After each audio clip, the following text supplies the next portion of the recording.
At DSW, we ask the important questions, like, what shoes are you going to wear? Whether you're prepping for wedding season, festival season, or just planning the ultimate vacay, the right shoes can make or break an RSVP. So own the moment. You've got big plans, and we've got just the shoes. At the perfect price, of course. Get ready to get ready with Designer Shoe Warehouse. Head to your DSW store or dsw.com today and let us surprise you. Wow, it's amazing you survived. What fresh hell? Laughing in the face of motherhood. It's your reticular activating system.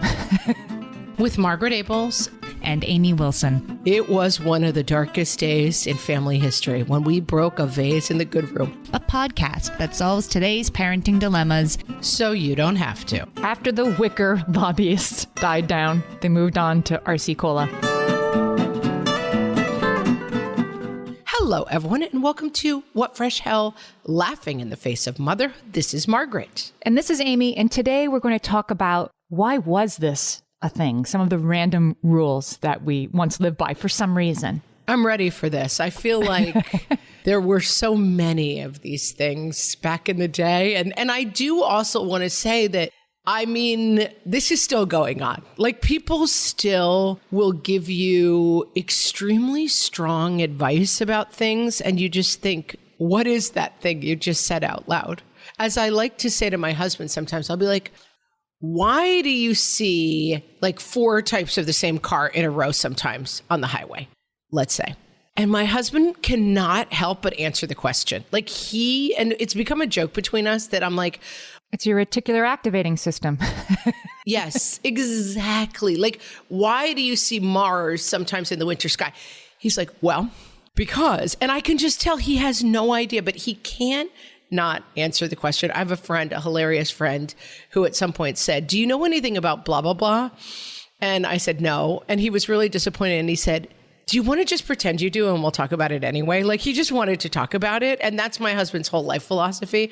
But I do see a lot of people still giving very stern advice about things that they clearly know nothing about. Okay. But most of these for today are ones that, like, why do we ever worry about these? Why were we told that these were things we had to do? That's sort of my rule for today, but we'll see how they come out. It's strong opinions that are ill-informed from the past. Yes, right. That was like, why was this ever a thing? So I'll start strong. My grandmother, Mary Connor Wilson, she of the tweet. I don't know if she made that up, but that's why we say it, because my grandmother used to say it. Tweet about everything. She didn't care about much. She just said tweet everything. Nothing mattered. The world is a useless place. Nothing matters, but nothing got to her except for 2 things. And I'm talking like including when she was pretty advanced dementia and living with us. There were 2 things. Most things just, passed by, but 2 things that she cared about. The first one, no baseball hats inside. Do you remember this? Like, you had to take off. I mean, we didn't wear baseball hats as much as our the boys in our lives maybe, but like you had to get them off as soon as you got inside or it was incredibly rude. Well, I have a story about this. Okay. When I was in college, my grandmother passed away and I had a really good friend, male friend. We were not dating. We were friends. Still one of my closest friends in the entire world. And he kept a car in the city because his mom lived in the city. So I went to college in New York City, grew up outside the city. And so he heard my grandmother died, and as just a gesture of straight kindness, he offered to drive me home so that I could be with my family, which he then did. In the afternoon at some point, my mother invited him to stay for dinner. She was going out of her way to say, like, what a nice thing that you did to, like, Meg didn't have to schlep to the subway and find a train. You just took her home. Lovely. We had a nice meal. Wonderful time, great time. He leaves after, 6 or 7 hours of like being with the family in our time of need. And after his exit, my mom, in her very passive aggressive way, said, now what a lovely young man. Now, where is he from that you wear a baseball cap inside the house? Like, despite the fact that he had like sacrificed this entire day to like make us a gesture. Like carried her out of a burning building. Yeah. Yeah. Like he like saved the day. But my mom was just obsessed with the fact. And I will say he wore it through dinner and like it's never been forgotten. Like we have now been friends for probably 30 years. My mother's now passed. But if she was here, she'd be like, oh, I love that Robert. But He did wear a baseball cap to dinner once, and that cannot be forgotten or forgiven. This is sort of morphed into a baseball hat is fine, but a baseball hat backwards, at least in like sort of, old-fashioned country club circles, like that is the most flaming height of disrespect that can be offered, for you to walk into a place with your baseball hat on backwards. That just gets under people's skin, and they want to have rules against it. I mean, I've been there when those rules are expressed. My husband turned his baseball cap around the other day, and both of my sons informed him that he was too old to wear his hat like that, and he should turn it back around. So they have their own rules. I didn't know that rule. I will say I am spending a part of my vacay, my summer break, in Texas, where my husband hails from. And I think that maybe this is too broad a statement. It seems like in the South, some of the kind of societal rules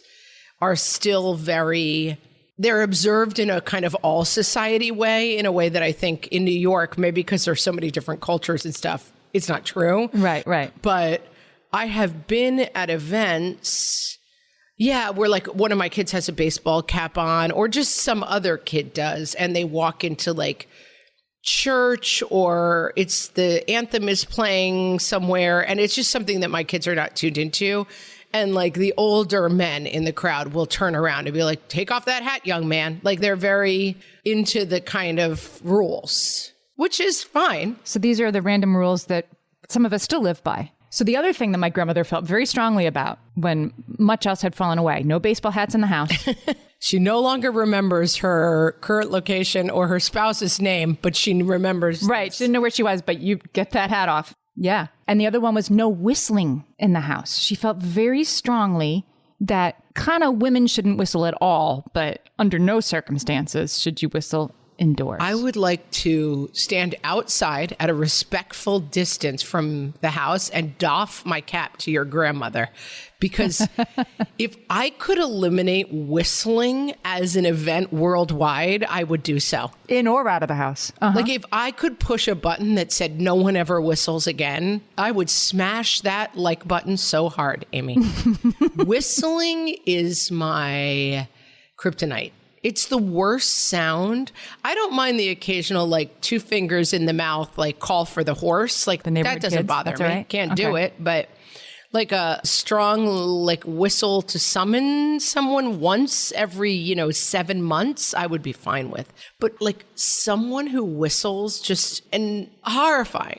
So I remember being a kid of like, I think it was like the summer I was 7. Like my one goal for the summer was learn to whistle, like figure that out, that skill that was just beyond my capability, swim across the pool and learn how to whistle, because that was like part of, becoming the person that I needed to be. And then once you learn how to whistle, I can't even tell you the last time I whistled. Here's an irony. I'm a pretty damn good whistler.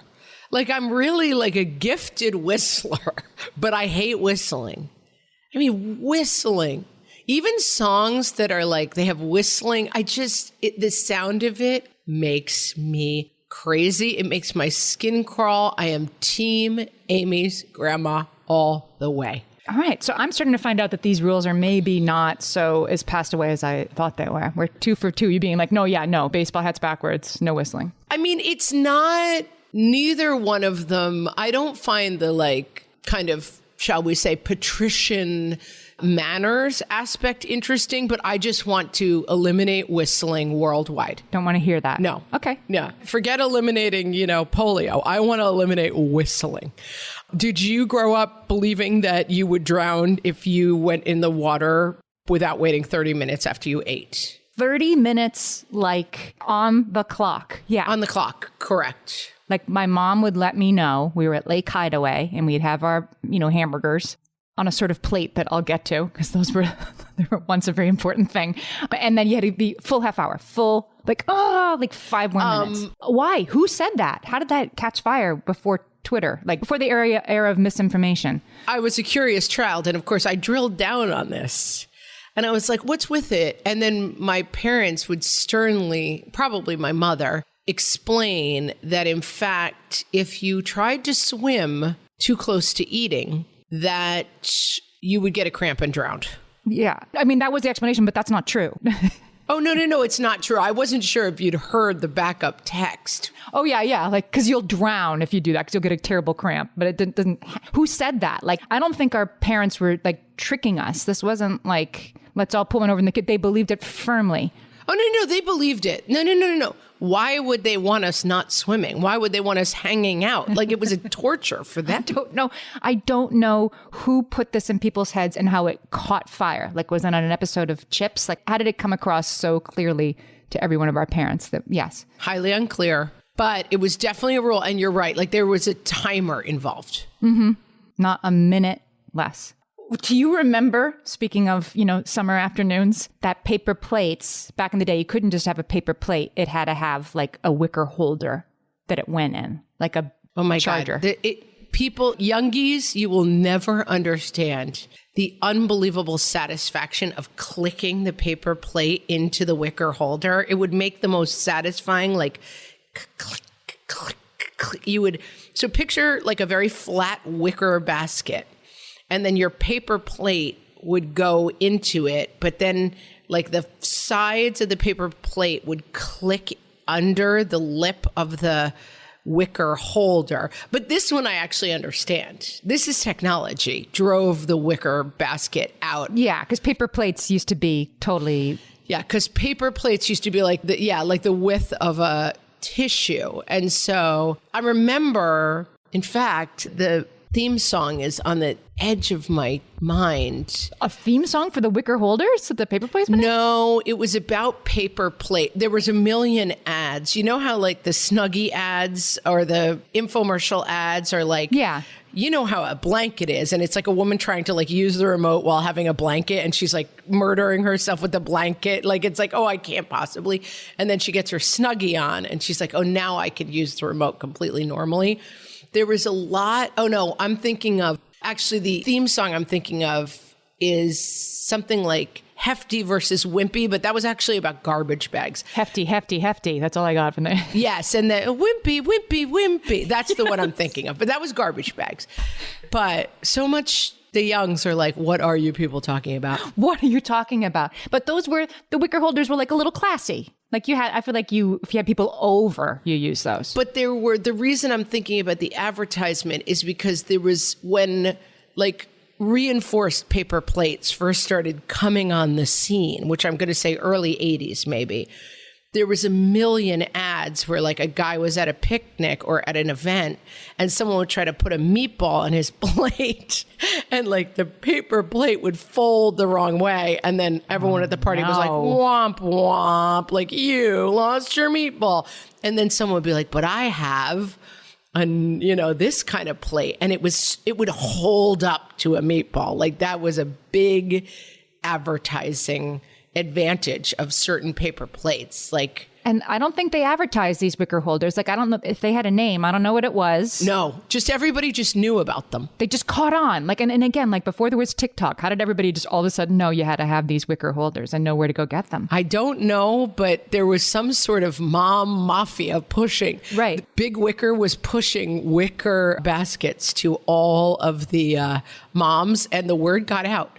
And let me tell you, Big Wicker had a gigantic downfall in the early 80s when someone figured out, what if you just put 8 plates together and, glue them together and make a strong plate? Right. The decorative basket craze went to paper plate. All sorts of things were a little bit better with a little wicker. Everything needed a little wicker. You're not wrong. All right. We'll be back with even more random rules we once lived by. Hellions, it's time for some spring cleaning, and I don't just mean the coat closets. Doing your financial spring cleaning can actually be super easy when you let Monarch do your financial spring cleaning for you. One dashboard that gets your entire financial life organized. No more clutter, no more mess, no more logins scattered everywhere, just accounts, investments, property, and more, all in one place. Get your first year of Monarch for half off, just $50 with promo code FRESH. Monarch allows you to look not only at what you've already spent, but also to plan for the future. With Monarch, you can set savings goals, plan for big purchases, and notice spending trends before they become a problem. I can generate cash flow reports that show me what we spent this quarter, this month, what we're probably going to spend next month, and feel prepared, organized, and knowing how to plan for the future. No more surprises and a lot more clarity. Try Monarch. Use code FRESH at monarch.com to get your first year half off at just $50. That's 50% off your first year at monarch.com with code FRESH. Amy, when I'm having a good hair day, it usually makes my whole day better. And that's why on every day, I'm taking Nutrafol. Nutrafol is the #1 dermatologist-recommended hair growth supplement brand. And it's the #1 hair growth supplement brand personally used by dermatologists. Nutrafol's hair growth supplements are peer-reviewed, NSF certified for sport, and clinically tested. Nutrafol offers multiple formulas for men and women, tailored to different life stages and lifestyle factors, so you get support that's actually right for you. Adding Nutrafol to your daily routine is easy. Order online, no prescription needed, with automated deliveries and free shipping to keep you on track. Let your hair be one less thing to worry about. See visibly thicker, stronger, faster-growing hair in 3 to 6 months with Nutrafol. For a limited time, Nutrafol is offering our listeners $10 off your first month subscription and free shipping when you visit Nutrafol.com and enter promo code LAUGHING. That's Nutrafol.com, spelled Nutrafol.com, promo code LAUGHING. Amy, let me tell you about a magical place that is so exactly designed to be enclosed space, year-round fun for the whole family that I bet you already know what I'm going to say before I even say the name. Let's say it together on 3. 1, 2, 3.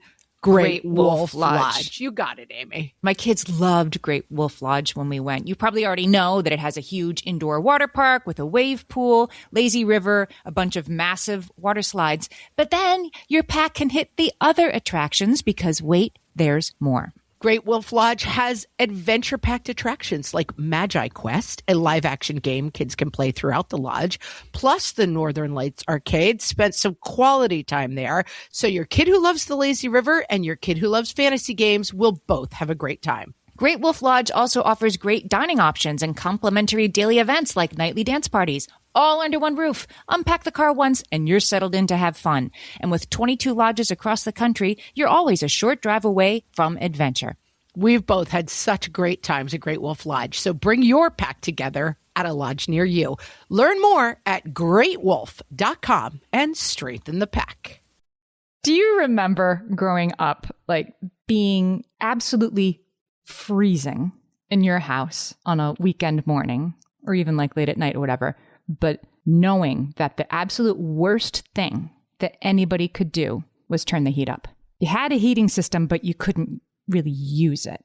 I do. And then I once had a roommate who had clearly grown up in this kind of house. The coldest I've ever been in my life. I lived in San Francisco for a year, and my roommate had clearly grown up in this house where, like, who needs heat? Put on a sweater. Like, I was constantly, there's something about the cold in San Francisco. It's like that, like, wet, foggy cold. It's like the cold like creeps into your like collar and down your back. Like it's cold. And so it would be like, I don't know, 59 degrees. We're not talking about freezing. And soggy, damp, and very chilly. Yes, it's a wet chili. I guess she didn't want to pay the heating bill, which is, I think, the reason why we would scream about this. But I would be so cold, and I would stuff towels against the cracks in my door and secretly turn on the little floor heater in my room and like be roasty toasty in my room. But then before I could leave my room, I had to open all the windows and like remove all evidence, push all the heat out to remove all evidence that I had used a heater. Because yes, like the disgusting personal indulgence of using a heater was like anathema to this woman. Right. It was there, but you couldn't use it. I mean, and no air conditioning. I grew up in a very big, old house. So that's why my parents didn't want the heat on ever, because it was expensive to heat things. And we didn't have air conditioning except like maybe like window units in certain rooms. But yeah, this idea that like heat was like plasma, like it was a resource you weren't allowed to use at all because there wasn't enough of it. Well, I see your heat and I raise you telephone calls.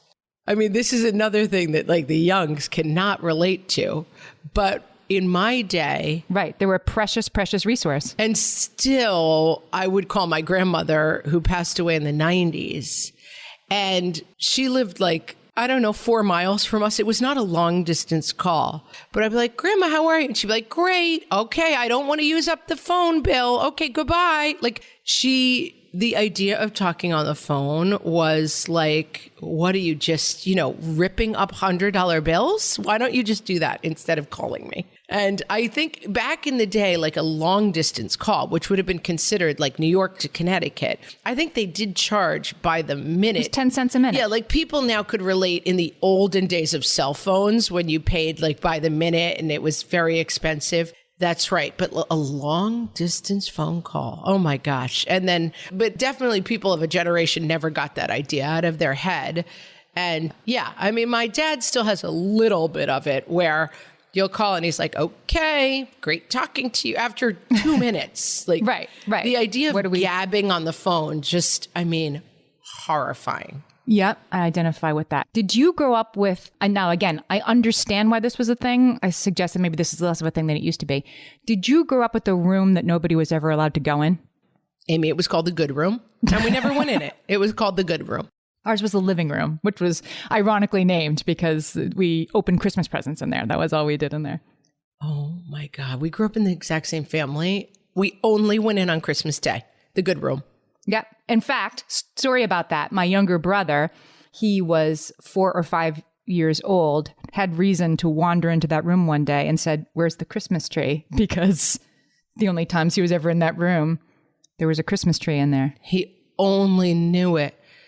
Is this universal? Please come to the Facebook group and tell us if this is something that you guys grew up with. Because yes, I think this was very Irish, the good room. That the house would have a living, we had a living room. Was it called the library? I think where we actually sat. It was called the library. And it did have some books. It had built-ins and it had some books. So that was called the library. But the living room, and then we had a family room. And that's like TV and board games. And the family room was for watching TV. Now the library was for cocktails and like sitting. That was like where the adults sat, in the library.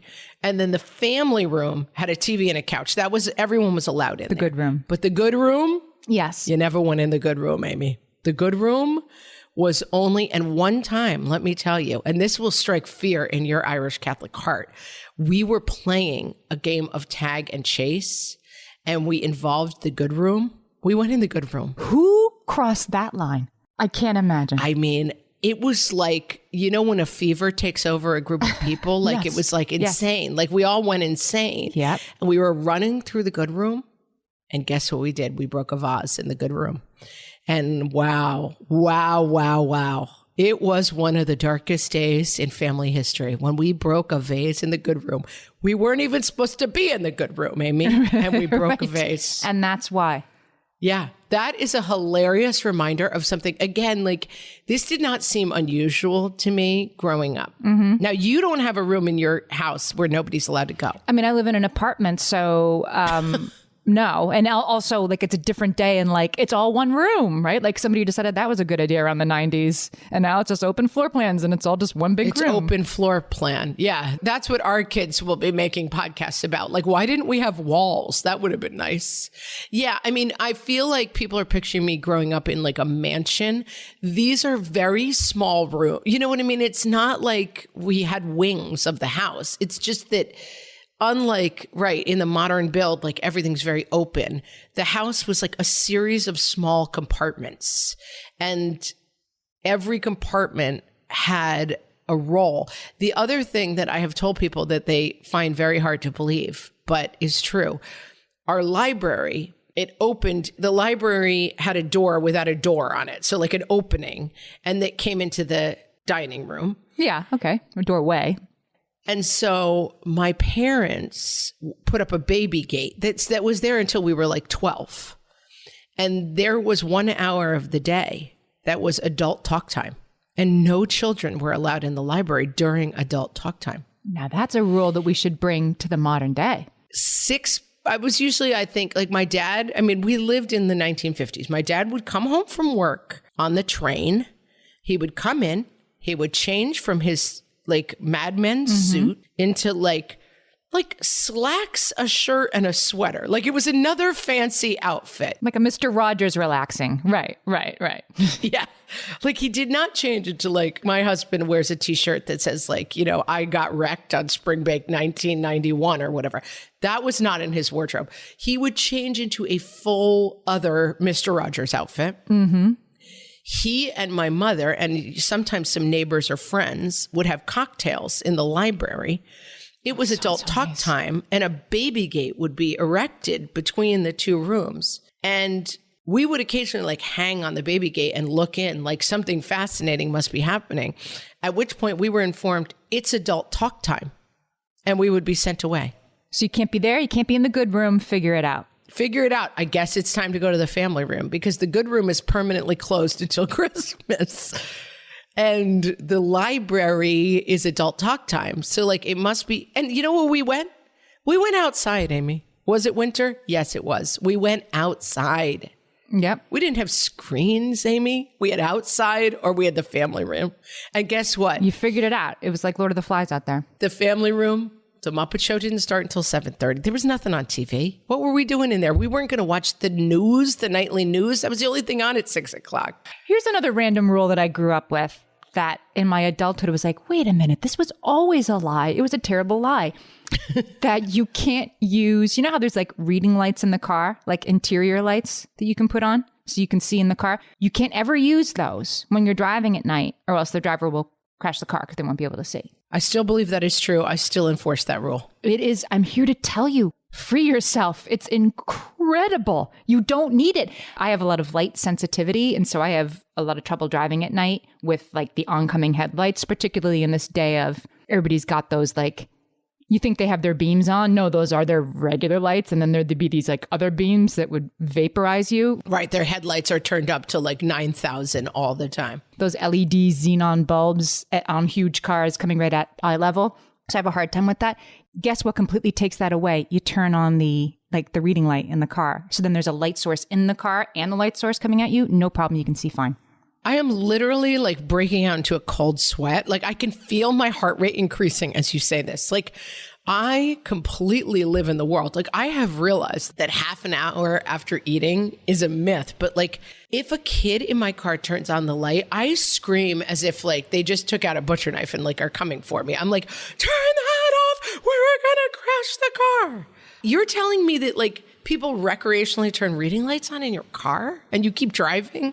I'm telling you, I can see better at night with the interior light on, not less well. I will never be able to turn that corner, I can tell you. Like, I'm getting extremely agitated just at the thought of someone turning on a reading light. I understand. It's a foundational belief for you that I'm asking you to, like, yank away. You can't do that. I can't change. I'm too old. I'm an old dog. I can't learn this new trick. And they are called reading lights. You're right. Like, it would imply that they're for reading in the car. But oh my God, the second... Well, yeah, which obviously I'm not doing that if I'm driving. No, but I mean, it's kids in the back. I mean, you've blown my mind, Amy. Truly, you've wrecked my world. Set yourself free. Next thing you know, I'm going to be enjoying whistling. My God. Did you ever hear this one? This one was completely unfamiliar to me, but it made me laugh. That you weren't supposed to take showers when it was thunder and lightning outside? Amy, are you insane? It's a route to immediate death. I've never heard this one before. What? This didn't make it to Scranton. Oh my God. If you shower when it's thundering and lightning, somehow the lightning knows you're in the shower and travels through the pipes and kills you. Oh, no, I didn't know that. I'm not sure that's ever actually happened. Wow, it's amazing you survived. No, of course, you can't take a shower when it's thundering and lightning. Otherwise, you'll get electrocuted. Do you enforce this in your house? No, I kind of forgot about it until you just mentioned it now. But for sure, I'm very afraid of lightning and thunder. I mean, no, I'm not afraid of thunder. I'm not afraid of it. I love a storm if I'm inside. Right. But I definitely, you know how we've talked about like quicksand having an outsized role? And maybe because we grew up. Right. Like whistling. We thought quicksand would be a big part of our lives. We spent our summer, my grandmother had a house at the shore, and we would go to the beach all summer. We would just leave in May and come back in September, June, whatever, whenever school got out. And we spent our whole summer at my grandma's house. And maybe because of that, like being in the water, and we didn't, what I realize now is that having been on vacation and like at shore points, I constantly look at my phone to if it's cloudy and I'm like, is there lightning coming? But I think we grew up because we were always in the water in the summertime that like you had to be really aware of lightning and thunder because you didn't want to be in the water. And I don't know. I grew up with an outsized fear that I would be struck by lightning. I mean, I don't think you should be in a swimming pool, right? Like, well, we went to the Long Island Sound and yeah, you'd be out in the water all day, but it was like you had to really listen for thunder and then you would come running out of the water. I don't know. I mean, it's not a bad fear, like don't be in the water when it's lightning, but you know what I mean? Like now you can pull up your phone and be like, oh, we heard thunder, but it's, a mile away and it's moving the other direction. And I think, I don't know. I was frightened of thunder and definitely, oh my gosh, don't take a shower. It's going to thunder and lightning 100%. All right, we'll be back with even more random rules that some of us are still living by. All my kids learned to swim when they were little. It was super important to me that they be confident and safe in the water.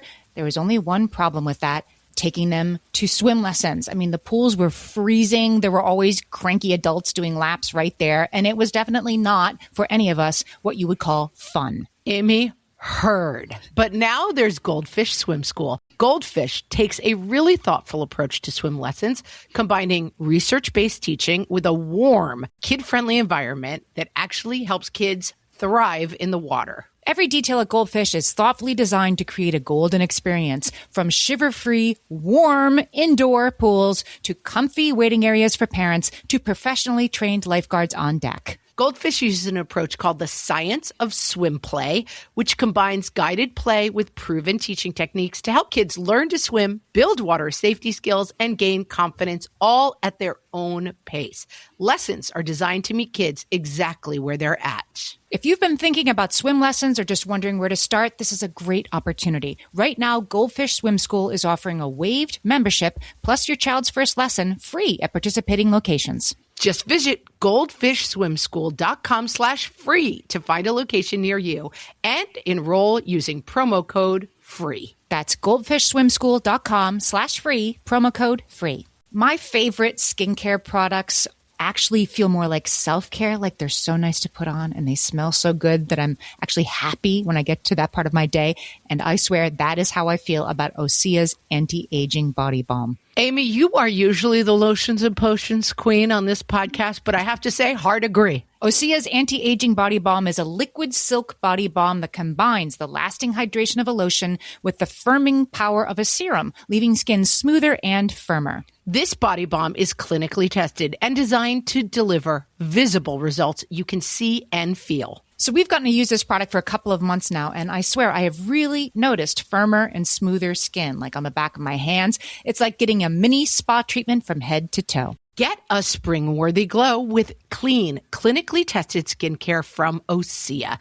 And right now, we have a special discount just for our listeners. Get 10% off your first order site-wide with code FRESH at OseaMalibu.com. That's 10% off your first order with code FRESH at OSEAMalibu.com.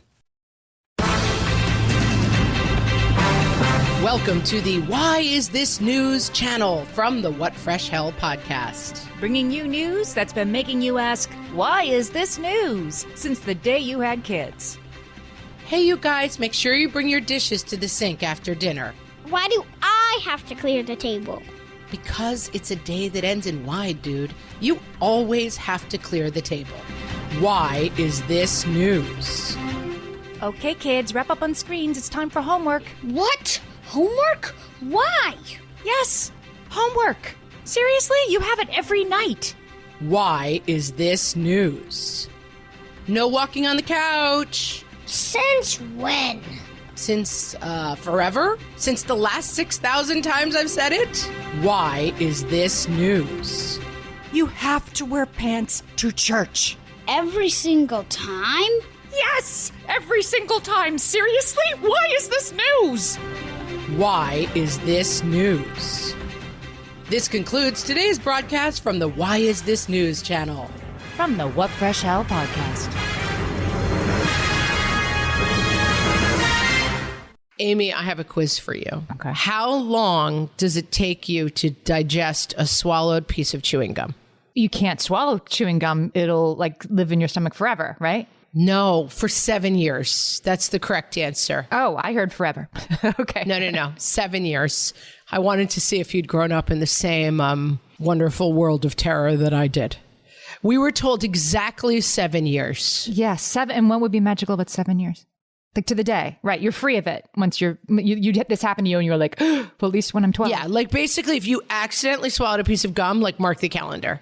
It's going to be in your system for 7 years. Gum. I mean, while we're on this topic of things that seemed really important to have, like I was much more focused on gum and getting to have some when I was 7 than I have at any point in my life since then. I don't chew gum. Because it was a rare treat or... Yeah, or you kind of weren't supposed to have it because what if you swallowed it? I don't know. Like it was very, very important to me. And no, not so much. I would say that we had a really kind of healthy relationship with candy in that candy was fairly unavailable. Like the idea that you would buy a bag of candy, like a bag of Twix bars, that was only Halloween, was candy really. Like nowadays... I don't know. It's like the aisle that had candy in bags was like, I can't wait for Halloween. So we're allowed to go in that aisle. So we can walk down. Yeah. I don't know. We just did not have candy ever in our house. And then, but there was a place at the shore and it was called Wanda's Sugar Shack. And we would save all year. And then we would get to the shore and we would go with like, I don't know, $5 a piece. And it was this giant candy store. And we would just load up on giant bags of candy. We also had a Wawa's, and they had amazing candy too. And all summer, we would like sit around and trade candy. It was like so valuable, you know, and we would trade. Do you have a da-da-lab? Do you have a Laffy Taffy left? I'll give you my. It was like our currency for the whole summer, these giant piles of candy. It was the best. Oh, it was so good. Mm-hmm. Candy was a big part of my life because, I mean, I could walk certain places, and one of them was McNeil's Pharmacy, where you could get a candy bar for 25 cents. And then there was a penny candy store that I could walk to also. So it was much more of a very regular part of my life to an extreme. Yeah, we could walk to Finch's Pharmacy, but it was probably 2 miles away. So, like, we really had to, like, it was an outing. But we would save our money, and Finch's also had, which we were talking about recently, puffy stickers with the googly eyes for our puffy sticker collections. So that was a big outing. Head to Finch's and load up on candy. So good. Did you have this rule? We did not have this rule in our house, but I read this as a very important rule of people's childhood, so that you could only have one kind of cereal open at a time in your house. I do feel like when we were little that the difference between the grown-up cereal and the kid cereal, I agree, bright line. Bright line. That the kids cereal was like insane. I was just doing a puzzle with my 18-year-old. And you know, it's like collections of, might have old movies, or this one had a collection of old cereal boxes. And it was like Frankenberry and Boo Berry and, you know, Super Honeycomb. And he was like roaring at these cereals that we ate. I'm like, no, we had this in our house. It's just food coloring and marshmallows. They don't make Frankenberry anymore? Oh, I think they do. But yeah, my 18-year-old was extremely unfamiliar with it. And it's not because I make him eat oatmeal every morning, but just like the kid cereals that my kids accept are like Honey Nut Cheerios, not Oops All Berries. That's but funny. They're out there. My kids are way into Oops All Berries. My kids are cereal monsters. Like they love the grossest cereal. Like it's like Oops All Berries, but what if it had marshmallows? I mean, they like the really gross cereals. I remember you brought up Oops All Berries like 6 months ago on an episode, and I was like, excuse me, what is this? What are these words? Yeah, I didn't know what that was. Yeah, we're a sugary cereal gang. We really like it. I am going to link in the show notes to the funniest, I mean, I hope it holds up, but it is an article about Count Chocula giving a press conference. And he rises from his tomb and just starts attacking all of the reporters. He's like an evil vampire, but it's Count Chocula, and it is maybe my favorite thing ever. There was much more innovation in the kid cereal space back in the day. We call this, my friend Mindy and I call this candyvation, cerealvation. And it's like, we constantly text each other pictures of like, it's a Reese's, but now it's got white chocolate and Crispies on the top. Like, it's like, who is out there just all day being like, we could add marshmallows to Oops All Berries. Like, it's like a arms race of insane candy innovations. And it's just, it tickles me to think of who is out there thinking of these things.